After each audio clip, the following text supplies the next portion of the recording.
On a warm evening in May 2017, 26-year-old Audrey Moran left her home in Coachella Valley, telling her family she was heading out to meet her boyfriend, 28-year-old Jonathan Reynoso. Hours later, Audrey never returned, and Jonathan vanished. 2 days passed. No calls, no texts, no signs of life. The only clue: Audrey's SUV found abandoned along Interstate 10 in Beaumont. Neatly parked, keys missing, no damage, no struggle. It was as if both of them had simply evaporated into thin air. For years, their families begged for answers. Flyers covered street corners. Candlelight vigils were held. Social media filled with desperate pleas. But despite massive searches, press conferences, and countless rumors, nothing. No arrests, no bodies, just silence. Then 3 years later, the shocking breakthrough no one expected.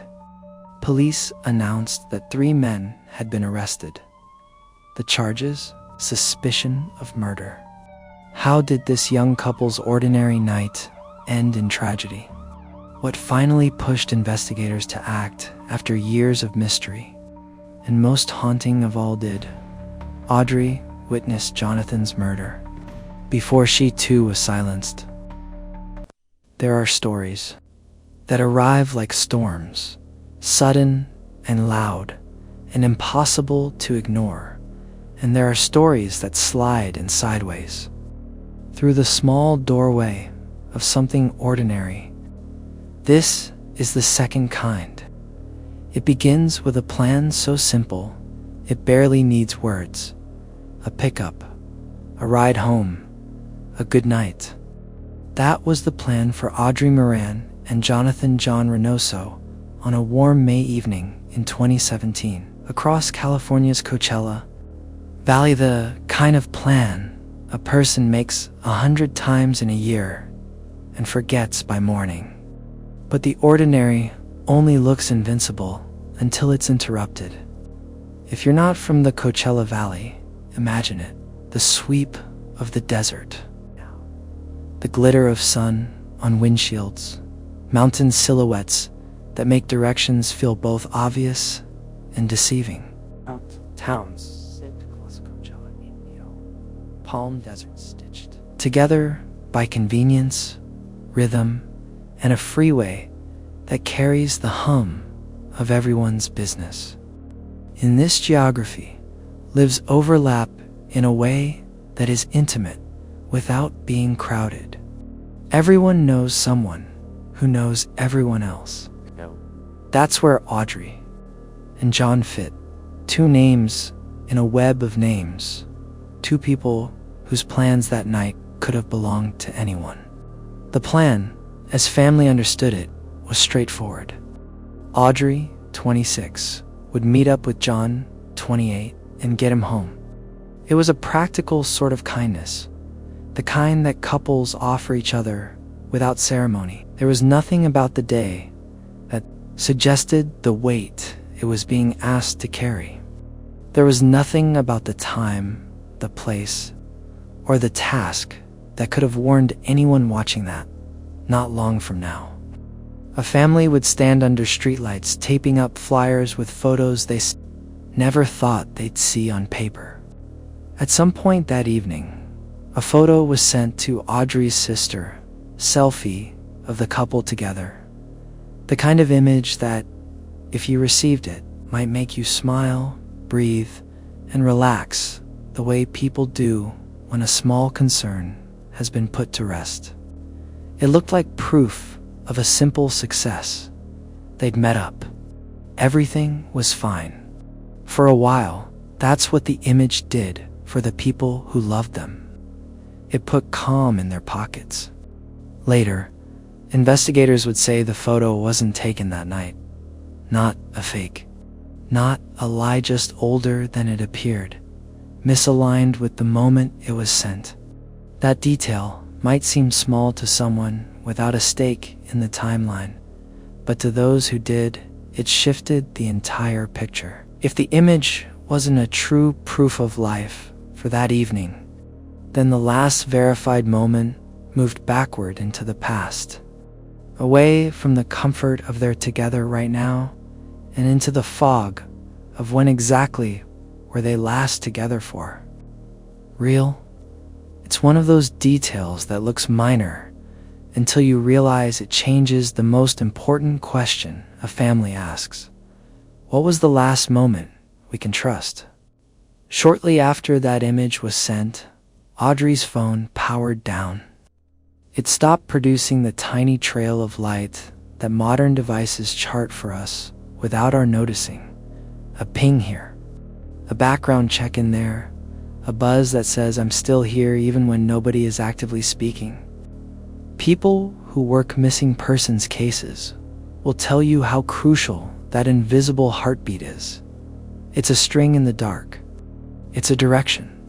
When a phone goes dark, it is an absence that feels like a door slamming that you can't pry open. For a family waiting at home, silence isn't quiet, it's loud. 2 days later, the car Audrey had been driving was found along Interstate 10 near Beaumont, a place where the freeway narrows the distance between those who are leaving and those who are coming back. A vehicle on the shoulder is a thing you might pass without thinking, glancing only long enough to wonder if someone needs help before the road pulls you on. In this case, the vehicle had ceased to be an object and had become a message, except it wouldn't say what it meant. It was the boundary marker between what the public could know and what would take years to learn.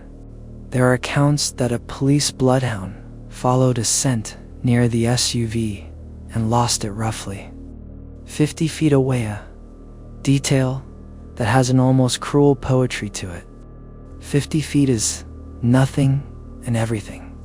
In some stories, it would be a neat clue, a stepping stone laid out across a river.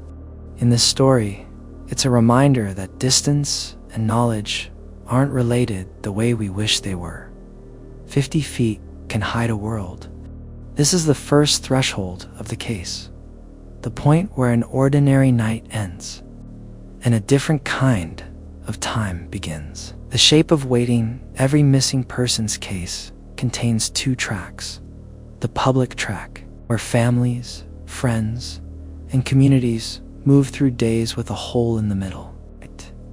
And the investigative track, where professionals build timelines and test them, gather statements, and compare them, map fragments, and look for the thread that sews them into something coherent. The people on one track only rarely see what's happening on the other in real time. That's by design. It has to be. But it means that months can look like nothing is happening when, in fact, many small things are being done with care and diligence behind the scenes.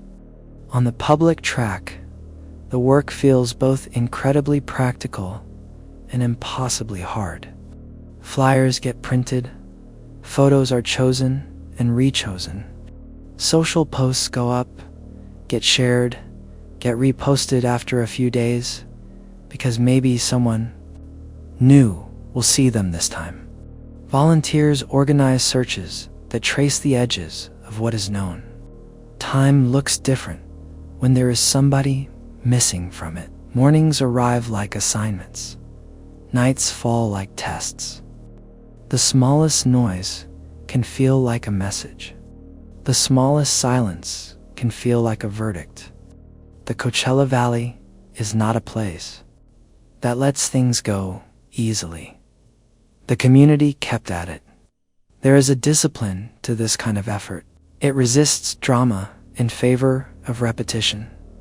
Be careful, be clear, be consistent. Yet, don't feed rumors, even when rumor is the only thing talking. Don't give in to the temptation to fill the space with narratives that make frightened people feel less frightened. There is no comfort worth that cost. On the investigative track, work accrues.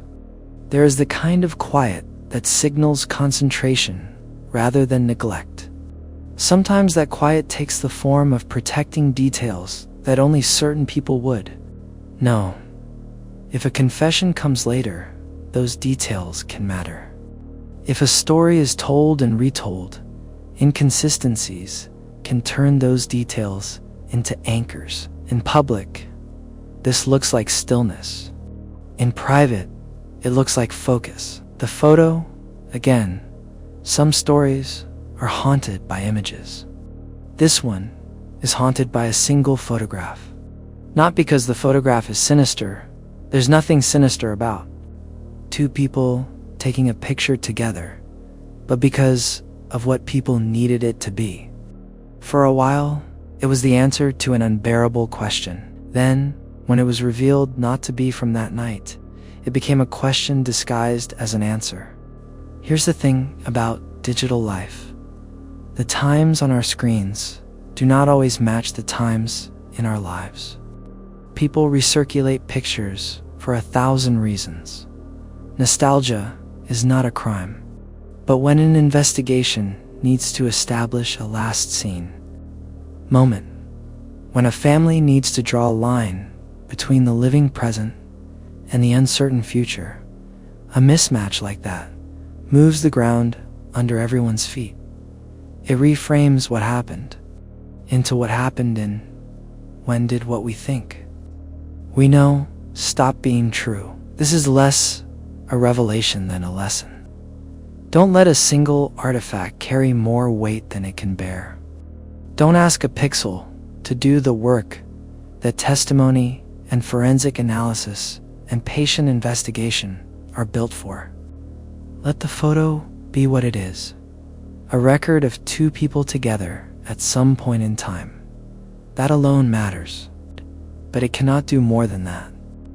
The car and the freeways make promise after promise that you can get from here to there at speed, that if you keep going, you'll eventually arrive. They also create illusions. A shoulder is a no place, close to everyone, seen by everyone, and, at the same time, ignored by almost everyone. A vehicle on a shoulder is constantly being watched and never really seen, unless someone chooses to stop and pay it the kind of attention that turns it back into a singular thing. When authorities recovered that vehicle near Beaumont, it did more than narrow the search area. It changed the story's stage. From then on, drivers who had always treated that stretch of the 10 as a blur might find their eyes drift to the right as they passed. Whether or not they knew exactly where the vehicle had been, the place became sticky with meaning, even for those who couldn't place it precisely. That's a strange gravity that certain locations acquire when a story like this attaches itself. The map gets emotional. There is no ideal environment for collecting evidence, but the shoulder of a heavily traveled freeway is close to worst case. Contamination is everywhere. Footprints, tire tracks, noise, the detritus of our shared mobility. If movies make the recovery of decisive traces look clean and inevitable, real life does the opposite. The things that matter most often, are not dramatic. They are chains of small facts that acquire meaning only when placed in relation to one another. Names, places, time to respect a case. Speak names with care. Audrey Moran, Jonathan Reynoso. Keep their names separate from rumor, tethered instead to the things that can be placed on a timeline with confidence. A departure, a message, a phone that stops speaking, a vehicle recovered. Say the names in full, not because brevity is disrespectful, but because fullness feels right. Let their names be the center of sentences that do not ask more of them than the sentences can bear. To respect a place, speak of it as a place where people live, not as a backdrop for fear. Coachella Valley is not a paragraph in a true crime script. It is a set of neighborhoods and families, restaurants and parks, school nights and workdays. It's where people know the light at 5 p.m. in November and at 7 a.m. in June, and feel both as reminders that the world keeps turning, even when time seems stopped. To respect time, do not rush it.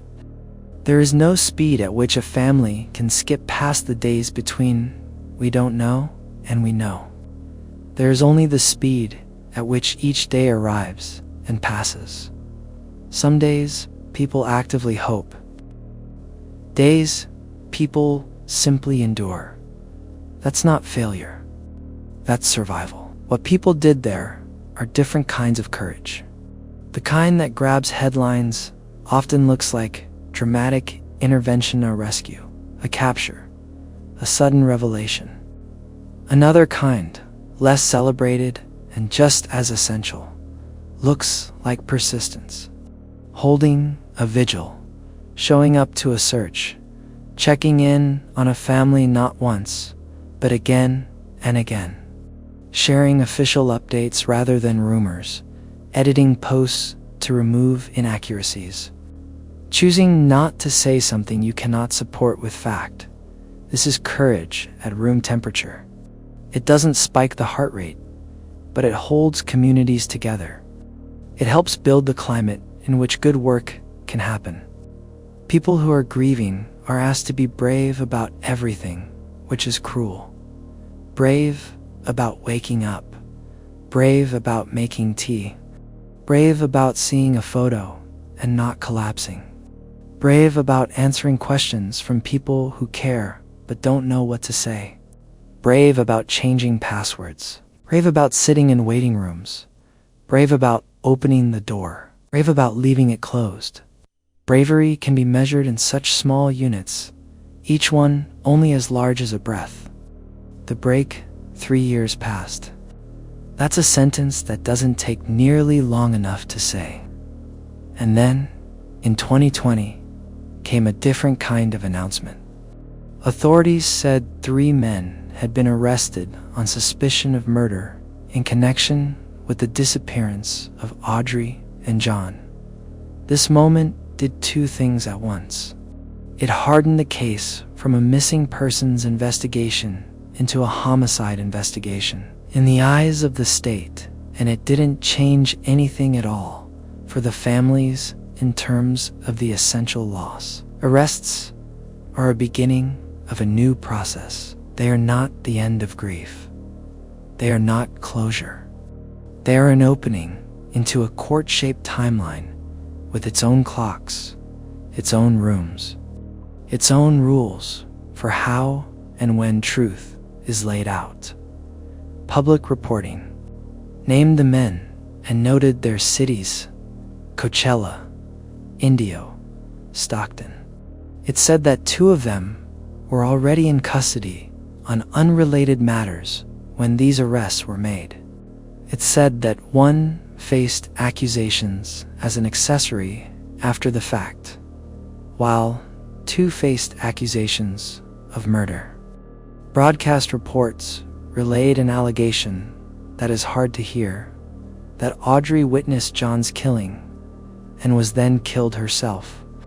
An allegation that, if brought and proven, could support a special circumstance in California law regarding killing a witness. Officials indicated that searches had been conducted at multiple locations in the valley and expressed confidence that remains had been located, pending DNA confirmation. They did not discuss motive in detail. They did not lay out a public narrative. of exactly what they believed happened, where, and when. That restraint can feel like a withholding, especially when a community is both raw with grief and hungry for structure.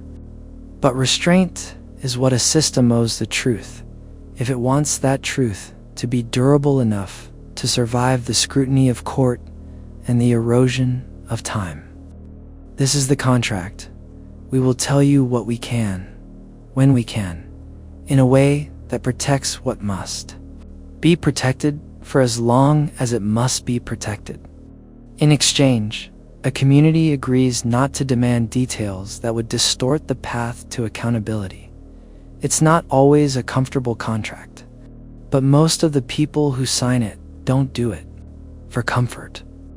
Presumption and patience, innocent until proven guilty, is not a spell that prevents harm. It's a principle that prevents the wrong kind of certainty from becoming law. To repeat it in a story like this is not to pretend that families haven't already suffered an irreversible harm. It is to say that the way we arrive at the name we attach to responsibility must itself be responsible.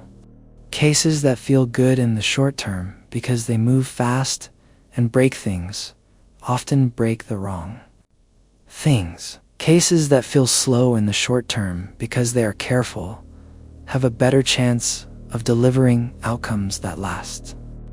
During this period, people often experience a different kind of silence, the space between headline and hearing, hearing and motion, motion and ruling, ruling and the next headline. The rhythm is foreign to most of us. Court calendars do not move in the same time zone as civilian life. Months can pass between moments of public visibility.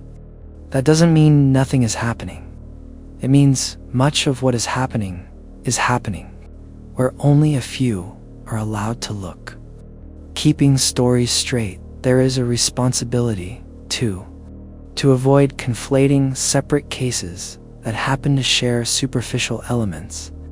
Years after Audrey and John vanished, a separate Southern California case involving a missing couple and an arrest at a nudist resort at a different location drew attention. These are different stories, different people, different facts, different agencies, different timelines. Mixing them isn't just a factual mistake. It's a failure to offer each family the focused attention they deserve. It also creates a fog that confuses tip lines and wastes the energy of those trying to help. Care is clarity. The long view. If the first half of a story like this is about shock, and the second about endurance, the third, where we now stand, is about the discipline of attention. It's easier to care loudly than to care for a long time. It's easier to burst into a conversation with an opinion than to wait for information to arrive and change your mind if it does. The long view says, keep the names in your mouth. Keep the facts straight. Keep rumor at arm's length. Keep a space open where new information can arrive and be considered. For families, the long view is more intimate. It can look like building a new life around a loss that has not yet acquired a name you can say without burning. It can mean riding the rhythms of a legal process that demands you be both present and patient. It can mean telling the story over and over to people who are new to it. And harder than that, choosing not to tell parts that are not yours to tell yet, because you respect the investigation or you simply lack the energy to narrate pain today. Why names matter. Saying Audrey and John is not a formality. It's a practice. It keeps a story personal when the machinery of process wants to turn it into docket numbers and case captions. It resists the flattening effect of headlines. It watches against the temptation to transform real people into vehicles for content. If there is an ethical center to responsible telling, it's this: do not use people to create drama. Use narrative craft to carry people with dignity. The freeway at night. I sometimes think of that stretch of I-10, at night the hum of tires, the lilt of white lines under headlights, the way you can drive through your own thoughts for miles at a time. Somewhere along that run, a vehicle once sat with more meaning than seemed possible for a simple machine to hold. People passed it. Without knowing, later, people passed the place where it had been and knew exactly what they were passing. That's one of the strange things about memory. It retrofits geography with meaning the original geography never intended to hold. If you ever find yourself driving through the desert after dark, you may notice how sound seems to hover. The radio becomes a companion, not a distraction. Stories expand to fill the space. This story expands too, because it isn't finished. It occupies the air around it, which is why care in telling it matters so much. How we talk about what happened between a plan for a ride and an HMC, and an SUV on a shoulder and 3 arrests on suspicion of murder is part of what we can offer the people who have to carry the weight beyond the last period of this transcript. The value of restraint. If there is a value, I would ask anyone hearing this to adopt its restraint. Restraint is not passivity. It's not the absence of feeling, not indifference. It's the choice to prefer what can be supported to what can be guessed. The choice to hold back what does not serve the people at the center. The choice to keep the floor clear for the truth to walk in when it is ready.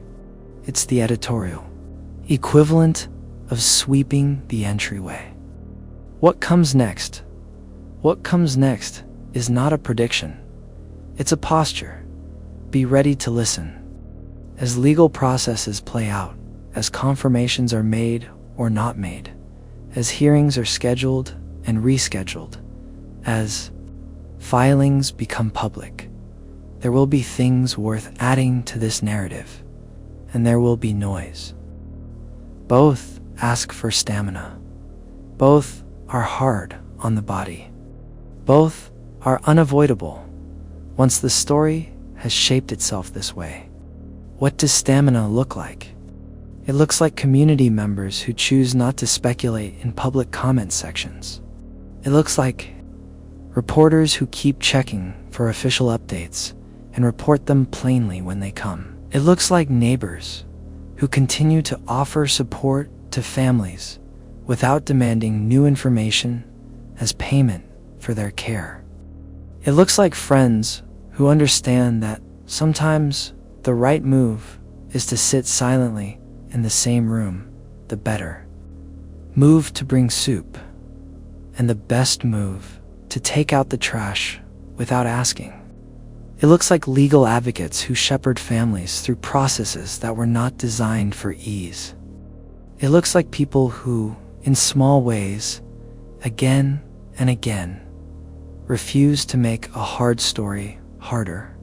From a storyteller's standpoint, Part 2 also invites a reckoning with form. Not every story needs a twist. Not every paragraph needs a reveal. The ethical approach to true crime, if we must use that term, is more journalism than drama, more accompaniment than performance. It places vocabulary like alleged, according to authorities, pending confirmation, and no motive has been disclosed. At the center of sentences, not because those phrases are comforting, they are not, but because they are accurate. Accuracy is a form of respect. It is also notably a form of love. Return now to the people at the center. The most important sentences in the entire telling might be the simplest.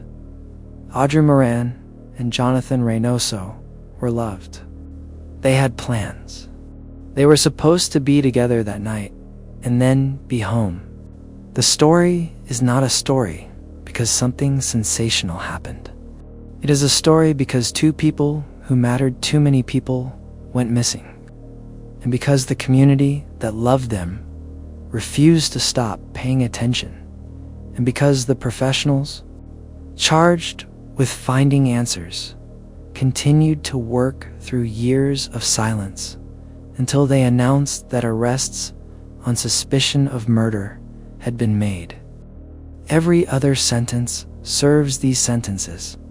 If any part of the telling does not serve them, it should be cut away. If you have ever waited for a lab result, if you know how the mind plays tricks in the hours or days between the test and the outcome, now stretch that experience across months or years and turn it into something bigger than any one person.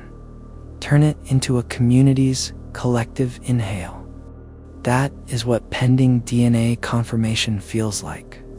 It is an invitation to imagine the minute the answer arrives, and to prepare oneself for the fact that the answer, when it arrives, will not bring with it the warmth one imagines when one imagines closure.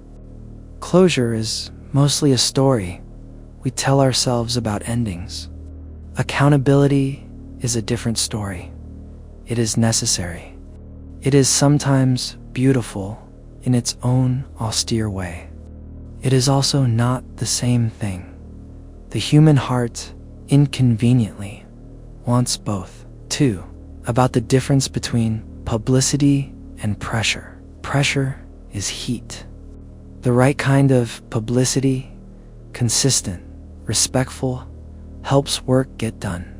The wrong kind, sensational, speculative, irresponsible, warps incentives and punishes the wrong people. Communities can choose the kind of publicity they generate by shaping the way they talk about a case.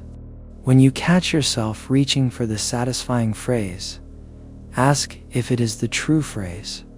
When you find a thought that feels too neat, test it against the facts. When a rumor arrives that provokes a wave of relief or outrage, pause. Ask, where did this come from? Who stands behind it? These are small acts that cumulatively build a climate in which better outcomes are possible. There's also an interior practice that matters here. Humility. Humility says, we do not know everything, and we do not need to pretend we do. It says, we can be wrong, even when our hearts want us to be right. It says, we can change our minds when new information arrives. This practice is not as satisfying as pronouncing. It is, however, kinder and truer, and over time, it teaches a community how to be a better partner to those who are doing the difficult work. What of motive? People always ask why, and it is the rare story that provides an answer that satisfies. In this case, public reporting has not laid out a detailed motive narrative. That absence is not a puzzle we are meant to solve with speculation. It is a boundary we are meant to respect until there is something firm to place inside it. The why emerges in court. Sometimes it remains the private knowledge of a few. Sometimes it is smaller and pettier than the scale of the harm, and saying it out loud only increases the pain. Sometimes it cannot be known with confidence, which is its own kind of ache. There's a paradox in this telling. The more we center dignity, the less we need the dopamine of conjecture. The more disciplined we are with detail, the more space we create for empathy. The more careful we are with language, the more easily we remember that the point is not to satisfy curiosity, but to honor lives and to support the work of finding answers that stand. Stand for a moment at the imagined threshold between the investigative office and the courthouse corridor and listen. On one side, the tones of colleagues checking one another's thinking, making sure that the story they will one day tell under oath is structured by facts, not by wanting. On the other side, the shoes of families and reporters and observers making the tiny noises that human beings make in rooms where they must be quiet. This is the choreography of the middle passage in stories like this, no longer searching, not yet adjudicating. It is not a space built for comfort. It is a space built for care. If we cannot make it comfortable, we can at least refuse to make it hostile. In part 2, we could linger forever in the abstractions that make responsible telling possible: patience, restraint, humility, precision. But the story belongs to concrete things: names, places, dates, the quiet of a phone that went dark, the ordinary plan that didn't end in ordinary sleep, the shoulder of a freeway that acquired a second life as a symbol. It belongs to the announcement that moved the narrative from a question to a set of allegations. It belongs to the searches that sought remains, and to the phrasing pending DNA confirmation that asked families to wait a little longer. It belongs to the reality that 2 suspects were charged with murder and a third alleged as an accessory after the fact, and to the reality that, in the eyes of the law, all 3 remain innocent until proven guilty. It belongs to the truth that motive has not been set out in public detail, and to the truth that the community has continued to care carefully. As we draw this part to a close, let the final images be simple ones. A family table set with one fewer place than the heart expects, then set again the next night because people must eat. A search party moving across scrub and gravel spread out in a line that looks, from above, like a thin thread being drawn across the land. A screenshot of a flyer saved to a phone, then shared, then saved again months later, and shared again because it is an anniversary and memory is work. A courtroom with the seal of the state on the wall and the quiet discipline of process anchoring the room. A calendar with dates circled in a color that means remember, a color that also means brace. A community exhaling and inhaling and exhaling again. And as ever, a pair of names said gently and without adornment: Enron and Jonathan Reynoso, because the simplest version of the story carries them best. An ordinary plan, a message that comforted until it didn't, a phone gone quiet, a car recovered near Beaumont, 3 years of vigil, 3 arrests on suspicion of murder, and a community determined to hold their memory with care while the slow work of the system continues. When a story like this ends for the night, it doesn't really end. It settles beside us quiet, steady, reminding us that 2 names still deserve to be spoken with care: Audrey Moran and Jonathan Reynoso. An ordinary plan, a photo that comforted until it didn't, a phone gone silent, a car on the shoulder of I-10, 3 years of waiting, and then arrests on suspicion of murder. These are the facts we can hold without adding weight that isn't ours to carry. What comes next belongs to a careful process and to families who have already carried too much. If this kept attention on their story, Consider sharing it with someone who cares about truth told responsibly. And if ever a detail surfaces something seen, heard, or remembered, pass it to the proper authorities, not the rumor mill.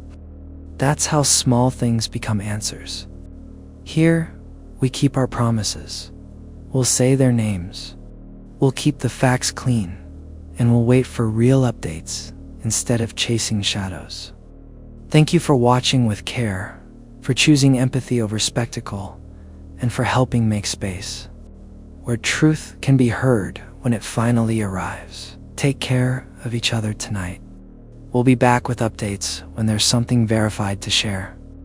And as always,